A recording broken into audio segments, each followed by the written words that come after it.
They laughed at the delivery guy, taking every opportunity to mock him until the day he became their boss and handed them their termination notices.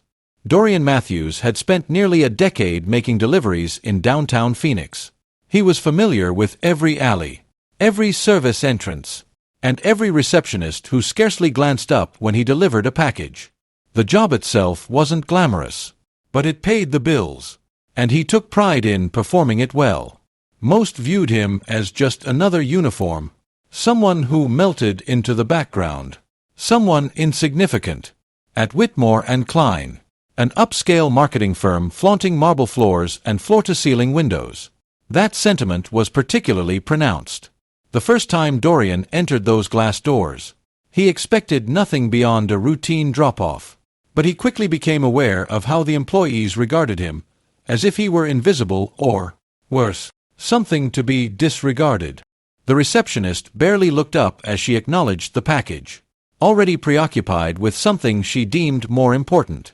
He was accustomed to that, but as time passed, he started noticing more: the whispers, the smirks, the way a few employees snickered when he passed by.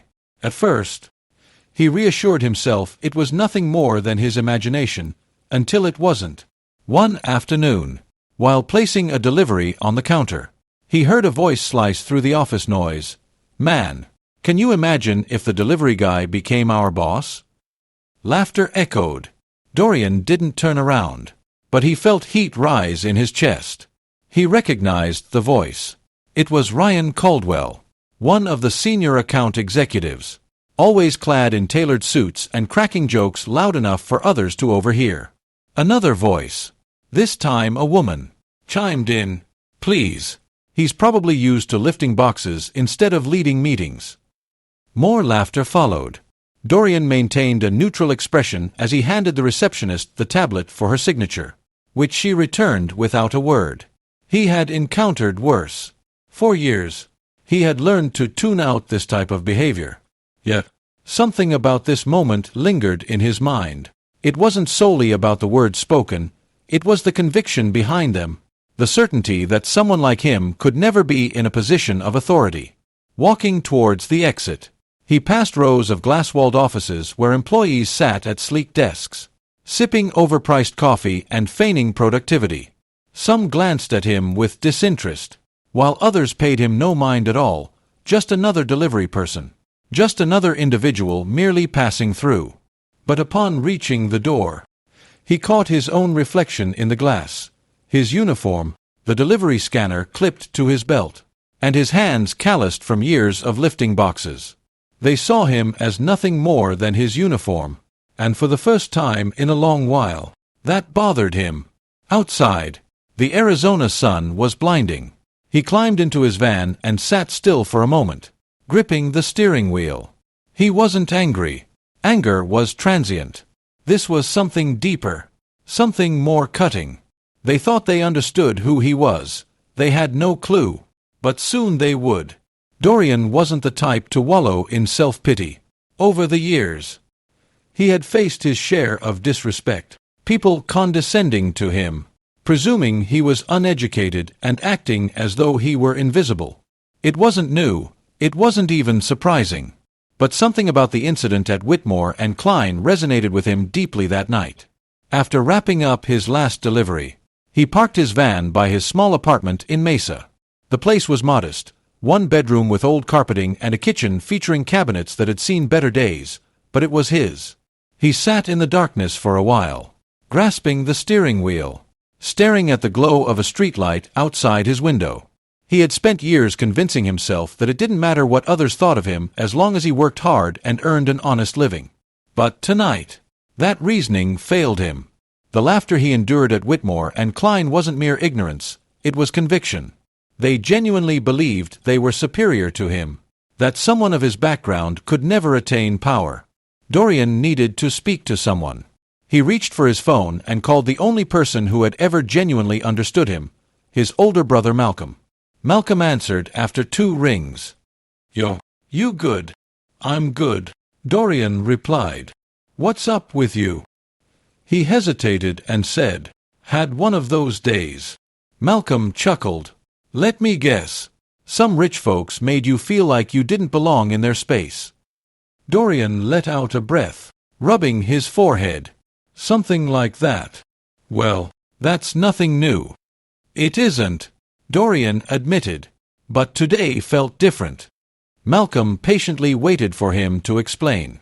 He finally said, "They laughed, like outright laughed, at the idea of me being anything more than a delivery guy." Malcolm grew quiet for a moment. "And that got to you?" "It did." After a pause, Malcolm remarked something Dorian didn't expect. "Good." Dorian frowned. "Good? Yeah, good. Means you're finally fed up with it." Dorian leaned back, staring at the dashboard. "What am I supposed to do? Quit my job because a couple of idiots don't respect me?" "Not at all. But you're smarter than that." "Smarter than them too." Dorian let those words sink in. He had always had a knack for numbers and strategy. At 16, he transformed a few $100s into several thousand by flipping sneakers. Later, he ventured into investing, stocks, small businesses, even real estate. He understood the game better than most, but he had never fully committed. Malcolm's voice snapped him from his thoughts. "Remember what Dad used to say? When people only see you one way, you've got two choices: prove them right or prove them wrong." Dorian sighed. "Yeah, I remember. So what are you going to do?" Dorian hesitated, pondering Whitmore and Klein, the expensive suits, the arrogant smirks, the derisive laughter surrounding the notion of him becoming anything more than a package deliverer. They regarded him as small, and perhaps until now, he had been thinking small.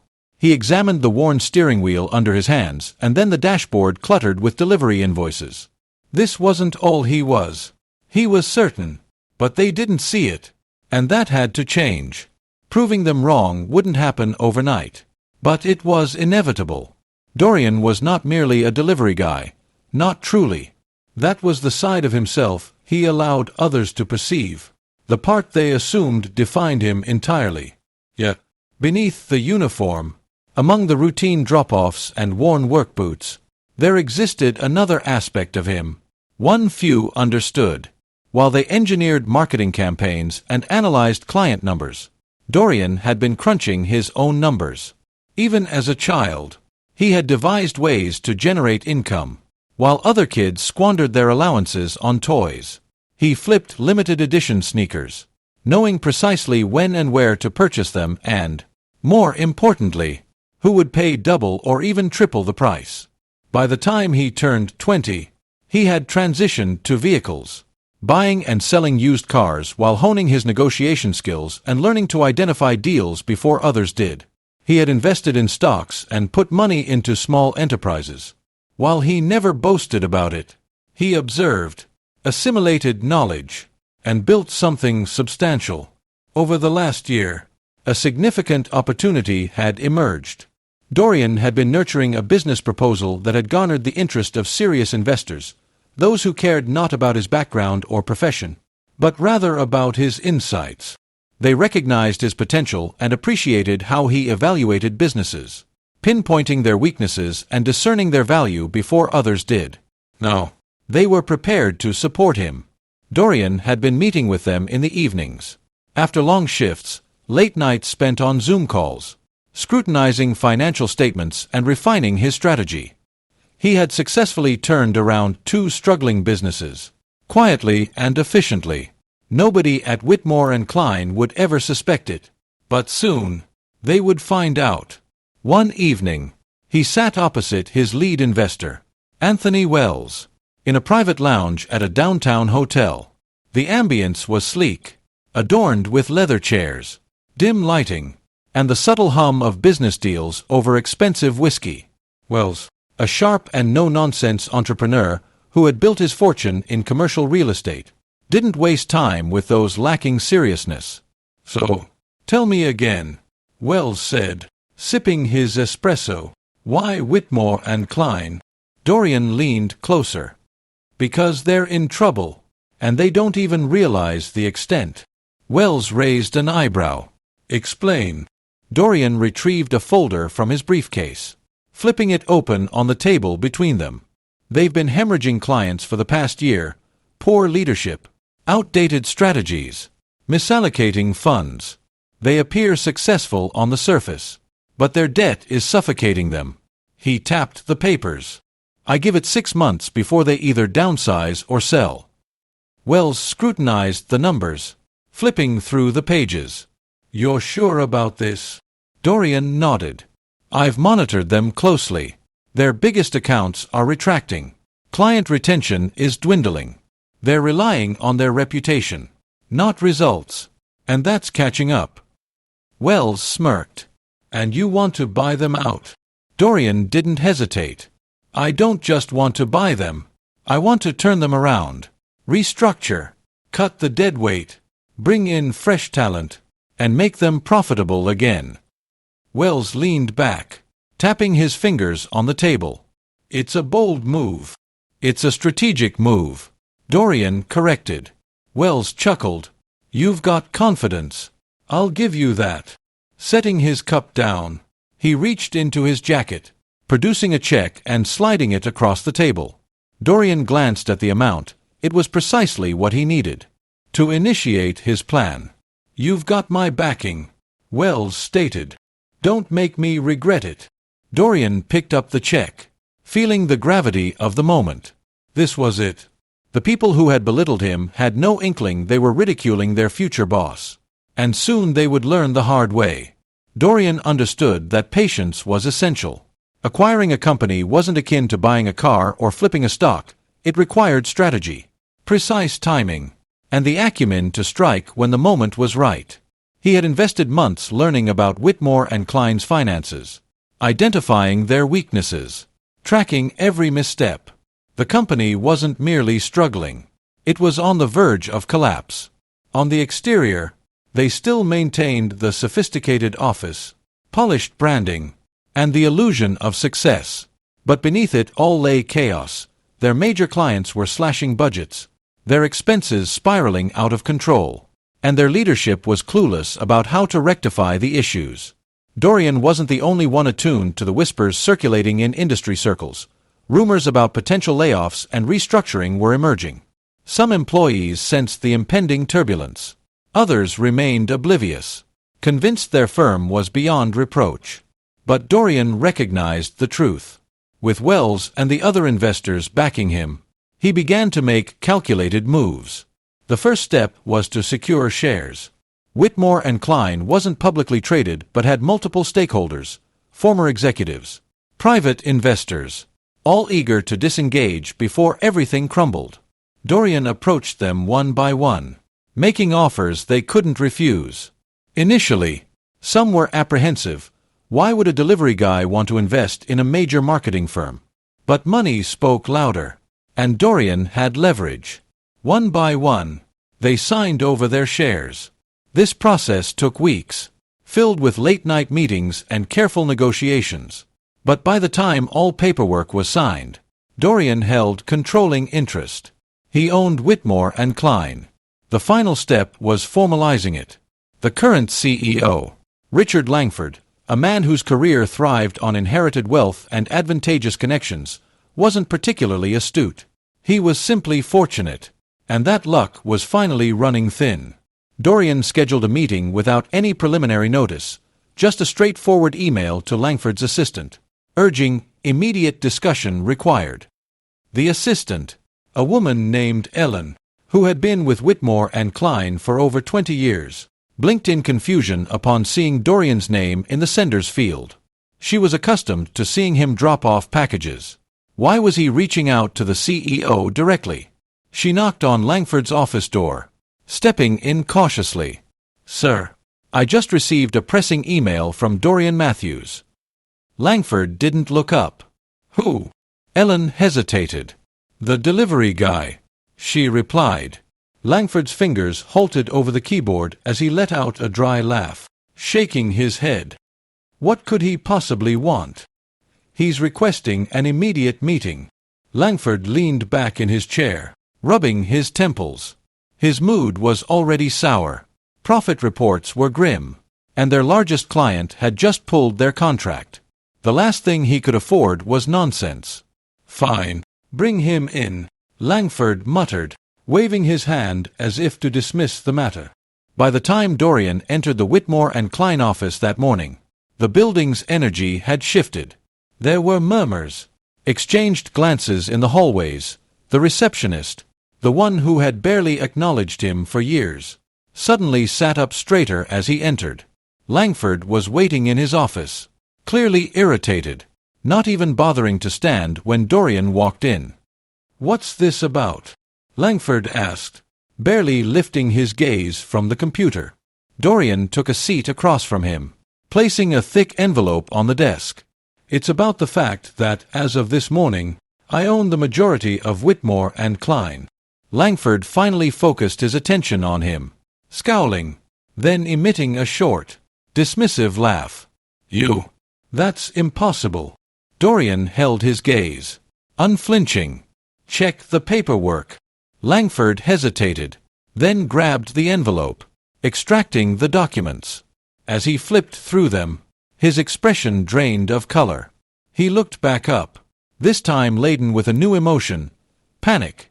"This is a joke," he muttered. "Who the hell do you think you are?" Dorian leaned back in the chair. "Come. I think I'm your new boss." Langford slammed the papers down again. "This firm isn't for sale." "It was," Dorian replied smoothly. "You just didn't realize it." Langford opened his mouth, then closed it, examining the numbers again, as if searching for a clerical error. There was no mistake. The realization struck him like a blow. He was no longer the CEO. Dorian rose from his chair. "I'll give you until the end of the day to vacate your office." Langford stared at him, rendered speechless. As Dorian turned toward the door, he looked back over his shoulder. "Oh, and Richard." He allowed a slight smile to form. "Don't worry. I'm sure there's a delivery job out there waiting for you."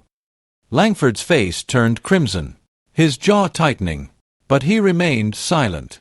The office environment would never be the same again, and for the first time in years, Dorian Matthews was not merely passing through, he was in command. Dorian realized that taking control of Whitmore and Klein was merely one aspect. Ensuring everyone understood the implications of that change was another. As he exited Langford's office, the murmurs intensified. Employees exchanged glances at one another, whispering behind cupped hands. Confusion etched across their expressions.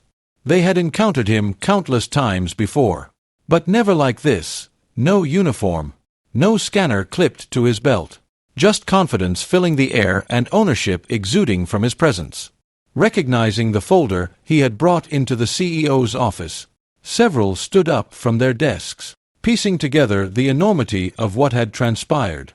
Dorian paid no attention to their stares. He had more pressing matters to attend to. He turned to Ellen, Langford's longtime assistant. Watching him with a careful expression, she asked, "I need the entire company in the main conference room," Dorian said. "In 10 minutes. Ellen hesitated. She had served Langford for years, but she had also witnessed firsthand the company's decline. Glancing toward Langford's closed office door, then back at Dorian, she remarked, "I'll send the email now." Moments later, Whitmore and Klein's employees trickled into the sleek, glass-walled conference room, murmuring among themselves. Ryan Caldwell, the same senior executive who had once scoffed at the thought of Dorian being in charge, leaned to a colleague, smirking. "What is this? A security briefing?" His friend replied with a smirk. "Maybe they're laying off the cleaning crew." The laughter ceased as Dorian moved to the front of the room. No one seated themselves. An expectant silence enveloped the space as Dorian met their gazes. Some appeared bewildered, others impatient, and a few, like Ryan, still seemed amused. Dorian finally addressed them. "I'm sure you're all curious why I called this meeting." A few exchanged looks, shifting on their feet. "As of this morning," he continued, "I am the new majority owner of Whitmore and Klein." A wave of shocked silence swept through the room. Someone stifled a disbelieving laugh, anticipating a punchline that never came. Ryan crossed his arms, smirking. "You're joking." Dorian turned his attention to him, his expression unwavering. "Do I seem like I'm joking?" Ryan's smirk faltered. Dorian set a hefty stack of documents on the conference table, the financials, the contracts, all the signed agreements that enabled this reality. He gestured to the papers. "If anyone has doubts, feel free to take a look." Nobody moved. The weight of the situation finally settled over them. This wasn't a prank, nor a mistake. Dorian Matthews, the man they had dismissed, was now their boss. For the first time since entering that building, Dorian allowed himself a brief pause, granting them time to process the revelation. He continued, "I've worked in this office for years. Most of you never noticed me. Some of you did, and ensured I knew exactly how you felt about me." His gaze drifted momentarily to Ryan. "I remember every joke, every insult, every time someone presumed I didn't belong." Ryan shifted uncomfortably but remained silent. "But I also remember something else." Dorian pressed on. "I remember watching this company make error after error. I remember seeing potential squandered because the leadership refused to adapt. And I remember thinking that, if I ever got the chance, I would do things differently." He stepped forward, his tone resolute. "That chance is now." A nervous energy surged in the room. Those standing with crossed arms slowly uncrossed them, while others who had leaned against the wall straightened up. Dorian scanned the room and delivered his next words with impactful clarity. "Things are about to change. Some of you may not like it. Some may not be here to witness it." Silence enveloped them. He allowed a moment for the gravity of that statement to resonate before proceeding. "But for those of you willing to step up, willing to be part of something stronger, something better, there will be a place for you here." He swept his gaze across the room once more. "This is not the same company it was yesterday. And it's definitely not the same it was when I first walked in here as a delivery man." Another pause ensued before he delivered his final words with commanding authority, leaving no room for doubt. "If you don't like that, there's the door." The weight of his statements pressed down upon them like a finality. And for the very first time, the individuals in that office recognized that Dorian Matthews was no longer just passing through, he was here to stay. As Dorian exited the conference room, the atmosphere within the office had completely transformed. Some employees remained at their desks, caught in stunned silence, while others whispered in secret discussions, casting glances at the man they had previously disregarded. Some appeared apprehensive, others curious, and a few, just a few, looked inspired. Dorian didn't let any of it sway him. He had accomplished what was necessary, and now the real work was set to commence. Entering what was now his office, the former domain of Langford, he exhaled slowly. The space was larger than he had anticipated, featuring leather furnishings, bookshelves crammed with unread business texts, and a grand oak desk likely worth more than his first car. He approached the floor-to-ceiling window, gazing out over the cityscape. This moment was meant to feel different. He had poured months, even years, into achieving this, combating every presumption, every slight, every moment of underestimation. He had arrived. He had proven them wrong. Yet, as he surveyed the skyline, he came to an unexpected realization. This wasn't merely about revenge. It had never been. If it had been, the satisfaction would have ebbed away long ago. He should have felt exhilaration from watching Ryan storm out or from witnessing the shock of recognition on their faces upon realizing the man they had mocked now owned everything they had stood upon. But that sensation was absent. He had accomplished this because he understood he could build something greater, not just for himself, but for those in that office who had been disregarded, dismissed, and underestimated, just as he had been. There were talents within that building. There were ideas that, under the right leadership, could transform this company into something magnificent. And there were also individuals who no longer belonged there. He had learned through years of experience that respect isn't freely given. It's earned, built through action rather than mere words. A soft knock at the door brought him back to reality. Ellen, Langford's former assistant, stepped inside tentatively. "Everything all right?" she asked. Dorian turned from the window and nodded. "Just getting used to the view." She offered a faint smile. "I assume it looks a lot different from this side." He scrutinized her for a moment. She wasn't like the others. She had witnessed the rise and fall of this company over the years. "I have a question for you," he stated, and when she raised her brow, he continued, "Why are you still here?" Ellen crossed her arms, contemplating. "Because I loved what this place used to represent, and I believe it could be that again under the right leadership." Dorian nodded slowly. Ellen hesitated. "Honestly, I didn't expect this. I've seen a plethora of CEOs come and go, but never did I imagine this company ending up in your hands." Dorian chuckled. "Neither did they." She sighed, shaking her head with a small smirk. "Langford's gone. Ryan quit. There's a great deal of uncertainty ahead." "There always is when change occurs," she observed. After regarding him for a moment, she nodded. "For what it's worth, I believe this place needs change." Dorian smirked. "Then let's get to work." As she exited, he returned his focus to the window. Change was impending, not just for Whitmore and Klein, not merely for the employees grappling with recent events, but for him as well. Because for the first time in his life, he wasn't simply proving himself, he was in a role of leadership, and this was just the beginning. The lesson remained clear: never underestimate someone based solely on their beginnings. For one day, they might be the ones signing your paycheck.